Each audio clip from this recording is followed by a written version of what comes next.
How's that? That I think we're Only ready at to get NHSA, started. man. Awesome. Welcome everyone to tackling challenging behaviors with opportunity. Hayes has just taken the opportunity to regale us with some jazz music to get this party started. So we're off to a good start already. My name is Rachel Hutchison. I am the manager of online instructional design here at NHSA and the Academy, where we provide a home for professional learning for everyone in Head Start. And today that's you. So welcome home. Today's topic is tackling challenging behaviors with opportunity. And we're going to get into what that means in just a second. But before we get started, I just wanted to give you a couple of housekeeping notes. Everybody is on mute just to keep things from getting distracting, but you're very welcome to drop questions in the chat. Our presenters are great about answering those as they come in. So please do engage with us that way. Ask your questions. This is being recorded, and we're going to put this recording and all the resources that we talk about in a follow-up email to you, and they'll be on our website. So feel free to really, engage with us right now. You're going to get all of this later, and you can share it out as well with anyone who couldn't make it here live today. We know life happens. So without further ado, I'm very excited to introduce our speakers. We have Dr. Deb Bergeron, known fondly in Head Start as Dr. B from her time at the Office of Head Start. She is our Deputy Director of Innovation and Community Engagement here at NHSA. And also my dear friend Hayes Greenfield, who is the founder of Creative Sound Play and the Greenfield Method. And he's going to talk to you about the opportunities that you have to use sound to tackle challenging behaviors in the classroom. But before we get to Hayes and sound, maybe a little more jazz, I don't know, what does it mean, Dr. B, from your perspective, from creating a trust-based environment in the classroom? When you're in a large group and all the challenges that that time can bring, what do you think? How do you tackle behaviors in that situation with opportunity? What does that mean? Great question, Rachel. Thank you so much. It's super to be here. These webinars have been just fantastic, and each one has kind of focused on a different area of need. And I love that today we're talking about whole group instruction, because in your classroom, you're going to have opportunities where you have all of the kids together. Maybe it's morning meeting that you do, or you do calendar time and that kind of thing, and they're all sitting on the rug.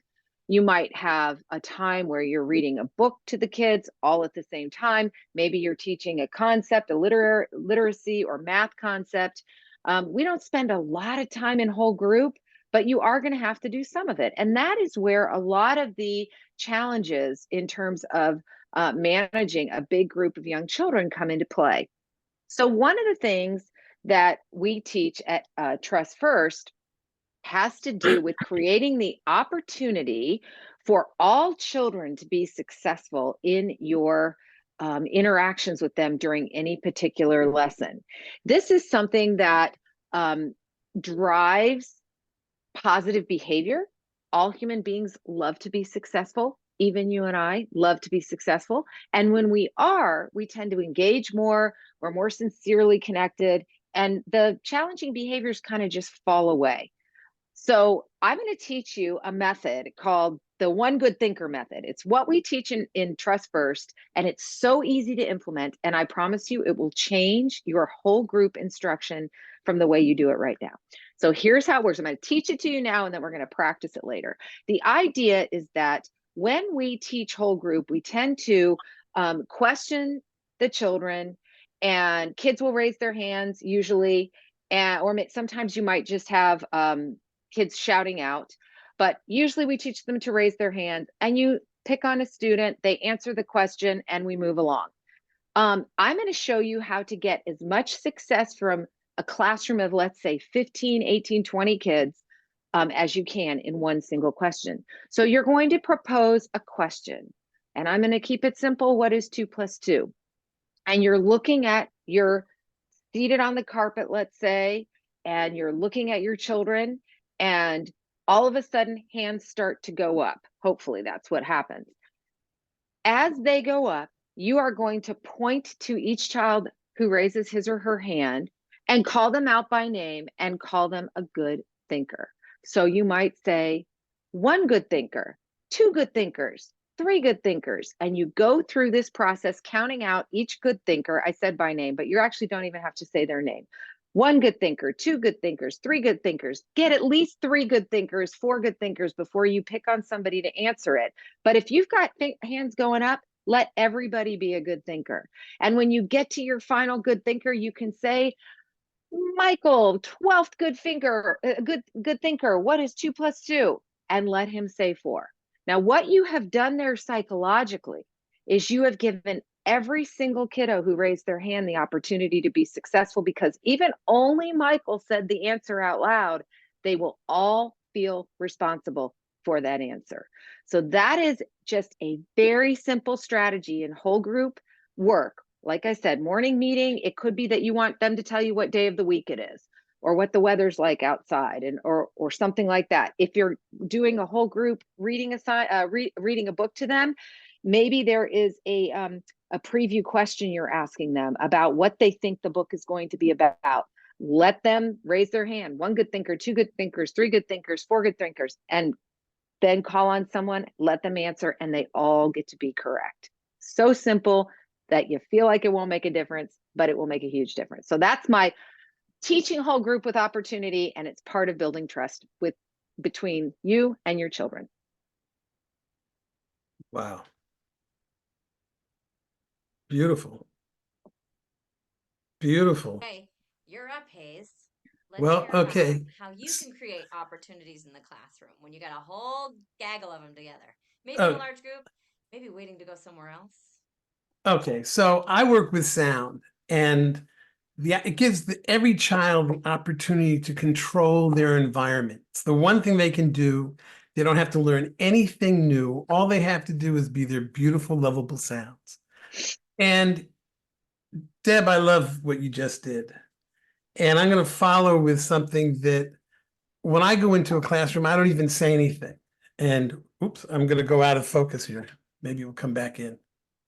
So one of the things that happens is I'll go in and I'll go 1, 2. I won't even ask anybody anything because we're dealing with sound.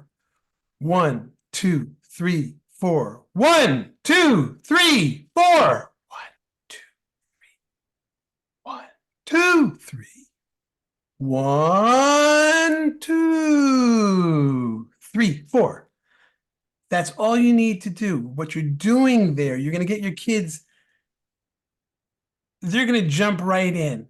You don't have to say anything because you're engaging their active listening skills, which is the first attribute of executive function. They have to be in the moment. They have to listen before they talk. They have to see what's going on. And then if you're really loud, 1, 2, 3, 4. 1, 2, 3, 4. You're catching them on, giving them a surprise. So all of a sudden they're, whoa, and they're going to jump right in there and completely focus. And this is something that you can do for transition times, because transitions happen throughout the day. They happen every 40 minutes. And a transition is something that's either 5 seconds, it can be 15 seconds, it can be, sometimes there are transitions that last for minutes, 5 minutes, when you're walking your kids down the hallway and you want them to stay in line and you have the group, you're going to the cafeteria. So sound is this incredible opportunity that if you are creative and think about how you want to make an intentional sound in a deliberate way.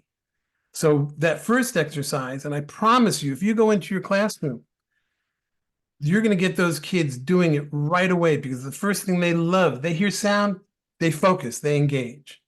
And it brings everybody together. And sound by nature is collaborative.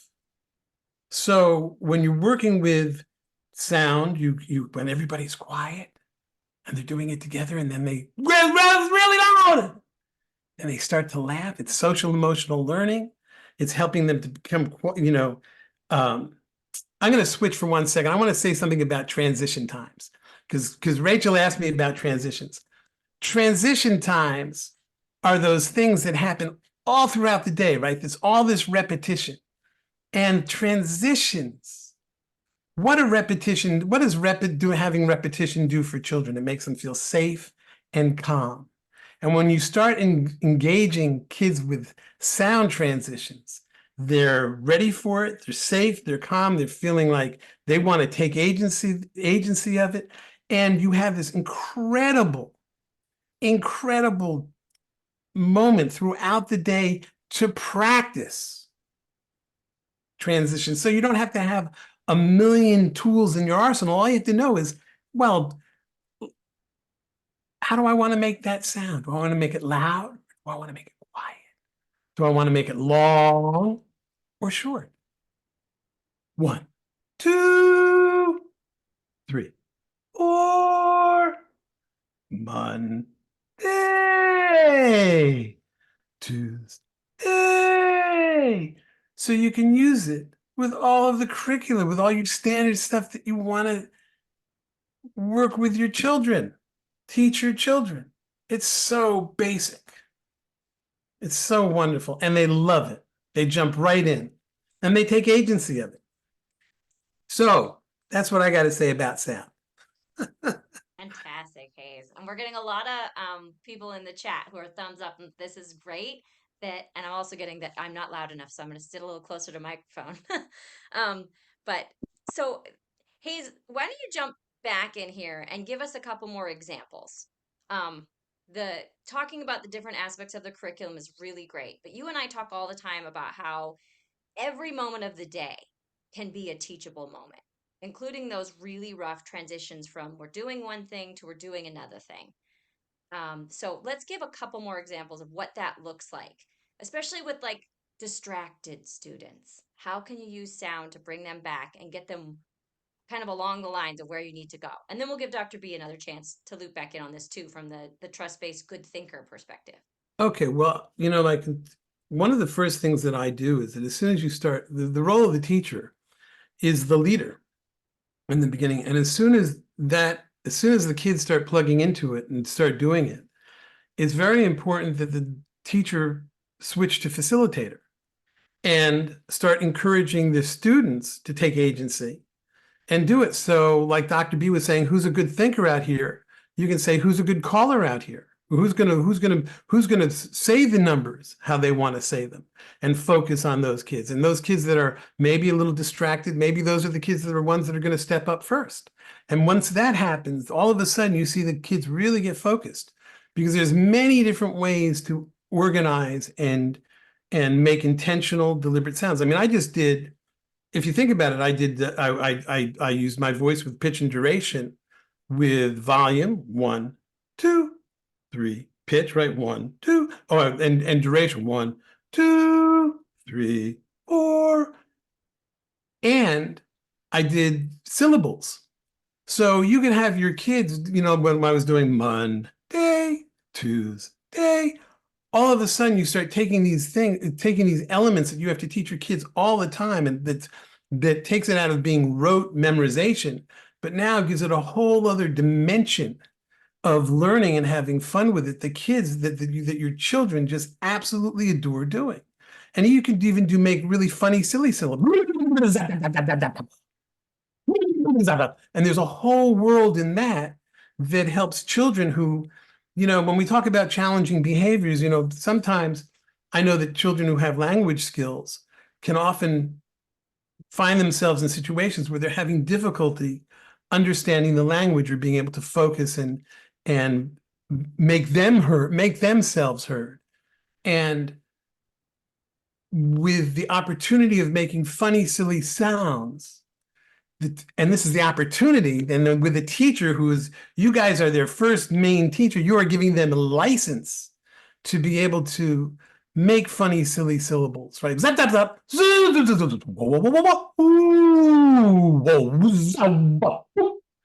All of a sudden, you're providing these kids who have language delays, then can communicate with each other and are no longer like reaching out and grabbing and hitting, because they haven't been, now they're using their creativity, they're using their working memory, their executive function skills, and figuring out how they can communicate in ways just by using sounds.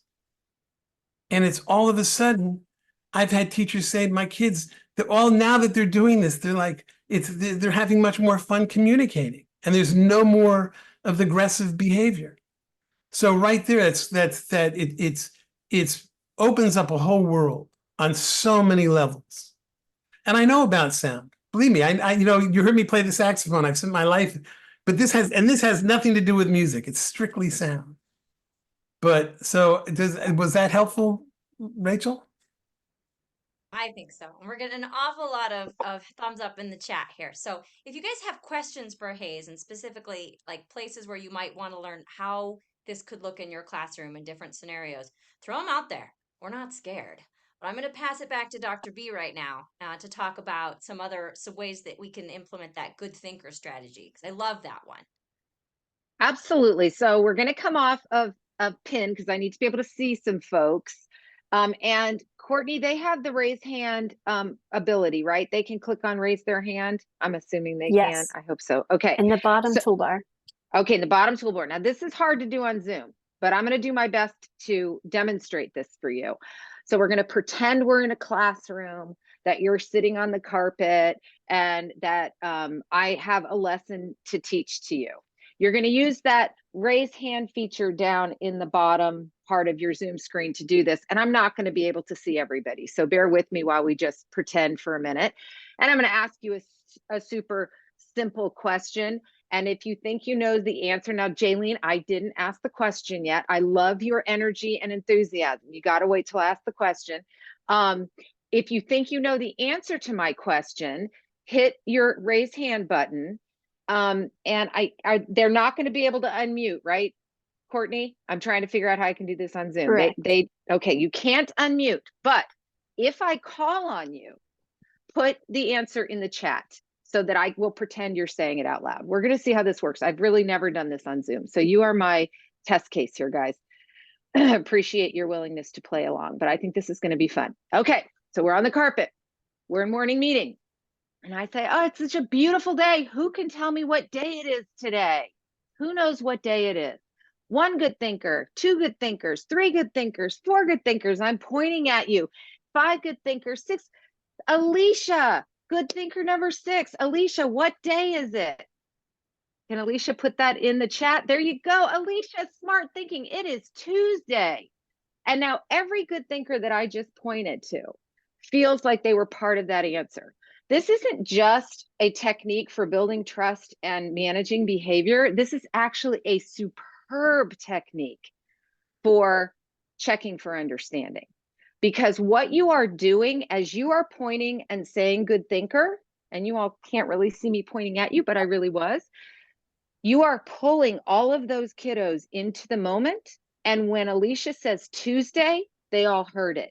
Some of those kids might have said Monday, but they heard Tuesday. So they understand more readily what you are teaching. Now, most of the time when I teach this skill, everyone can click unraise your hand if you want to. It's now everyone's hands are raised. When I teach this skill, inevitably, someone will ask me, what if they give the wrong answer? What do I do if I do all those good thinkers and then they give the incorrect answer? That gets tricky. So now we're going to do advanced trust first. And I'm going to teach you what I would tell you to do with an incorrect answer. And then we can practice that too if we have time, Courtney.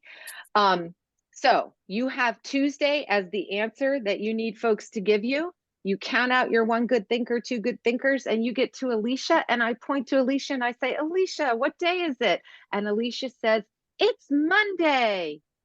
And I know it's Tuesday. So I'm in a little bit of a quandary here because I don't want Alicia to feel shut down, but I need everybody to know it's Tuesday or I've taught the wrong thing. So what I'm going to do is allow Alicia to be correct on a different question, but we're going to go and figure out the correct answer. So I'm going to say, Alicia, that's the correct answer for yesterday. I want to know what today is. And I'm going to call on somebody else who had already raised their hands. So you've got all those good thinkers out there. pick on one of those folks. They raise their hand, and let's say I picked on Rebecca, who raised her hand, and Rebecca tells me it's Tuesday. Now, Rebecca's correct. This is the key piece right here, guys. This is where you want your listening, because this is where it makes the difference. Now I go back to Alicia and I say, Alicia, what day is it today? Because she just heard Rebecca give me the correct answer. 99 times out of 100, Alicia will say, it's Tuesday. Now she understands the correct answer, and she got to be correct in front of all of her peers and feels much better about the Monday answer that she gave originally. This is a really important nuanced difference, because most of the time what teachers will do is go to a student until they get a correct answer and then move along. And then any of those kiddos who were participating and didn't get the correct answer now are going to participate less. You have shut down the bravery or the willingness to have some courage and get something wrong, because nothing's wrong. The Monday answer is fine, but it's better if I had said, what is yesterday? I need what is today. Go till you get your Tuesday. Allow Tuesday to be correct. Go back to Alicia, allow her to be correct. And now you've got the correct answer in front of everybody, and you can move along. So that's your one good thinker, two good thinker strategy for both keeping high energy and high engagement in group work, in whole group teaching, which lowers your challenging behaviors because kids are engaged. But it's also a fantastic strategy for ensuring that you are teaching a skill and that the kids are learning it. It's a great check for understanding. So it does both the academic side and the behavioral side. There's one question in the chat, Dr. B, that I want to give you a shot at, which is, what about that one kid who's distracted or unwilling to participate? What do you do? So I think part of what we have to do as facilitators, is that what I think Hayes had used in his last piece, is to let go a little bit of demanding that every child raise his or her hand and participate. Let go of the control. Let go. Let it go. It will make you feel lighter. If Johnny never wants to answer a question, there's a reason. Afraid of making a mistake in front of his friends, maybe at home when he makes a mistake, he gets yelled at and he's nervous about that. But I'm going to give you, okay, we're going to go to advanced, trust first, people. You don't usually get this unless you're in my class. This is one of my favorite things to do, though. Let's say you have a kiddo who doesn't like to participate, and it's probably because they're afraid of being wrong. And maybe they usually are wrong, or maybe they're usually right and they just are afraid of being wrong. So I have done this. So this is advanced. Before class, everyone's coming in. Johnny, come here. Today during circle time, I'm going to ask everybody what today is, and it's Monday. And you get to answer the question. Raise your hand and you say Monday, and you get to be correct, okay? Set him up with the right answer. Let him raise his hand and say Monday. And then you get to celebrate Johnny in front of everybody. And that public celebration and publicly being correct feels really good. In our classrooms, I'm going to be honest, most of our kids haven't learned to be afraid of being wrong yet. I mean, some of them have, most of them haven't. But I used to teach high school, and I can tell you that high school kids won't answer anything unless they know they're correct. And I used to feed correct answers to like math kids who just had such a hard time with math, and just say, hey, the answer is going to be 627. You get to answer it. And then I'd let them answer it in public and be correct. Because what have I hurt? Is someone going to tell me, oh, but he didn't learn how to do the math? Well, he wouldn't have learned it anyway, but this way he gets to be correct and give me more attention, and I have more opportunity to teach. So I'd be less concerned about tracking everybody's once before I'll go back to somebody else, and let more kids participate. If you do good thinker, every single kid can be a good thinker. It doesn't have to just be one or two. All right. You're getting so much love in the chat right now. It's insane. So those of you who are enjoying this is a tiny little snippet of what happens in our classroom management credential. And we do still have room this fall. So if you haven't signed up yet, I highly encourage you to look into it. We offer this twice a year in the fall and in the spring, and you get to spend time with our classroom management experts. And you've probably figured out it's not really classroom management. It's really about creating that culture of trust and being that light space in the room that your kids really enjoy learning from. And thus teaching becomes a joy again, too. So, highly recommend that you take a look at that. We do have an early bird rate running right now where you can get in for a very, very discounted price. So, we'll have information for that for you in our email that's going out in the next couple of days with the recording to this. Also, if you're looking for additional resources to use, we have lots of stuff for those of you who are in the classroom coming up in our events calendar. Don't forget to join us next month for Tackling Challenging Behaviors with Heart. Ron Schwally is coming back to finish up this webinar series with us. You don't want to miss that. In the next couple of weeks, we have garden story time with our friends at Kids Gardening. So we'll be doing that also, I think, next week. And we have a STEM in the Garden webinar. That'll be a professional development opportunity for you. So bring your kiddos to story time, bring your teachers to STEM learning in the garden at the end of the month. And don't forget to join us for NHSA and the zoo in the classroom.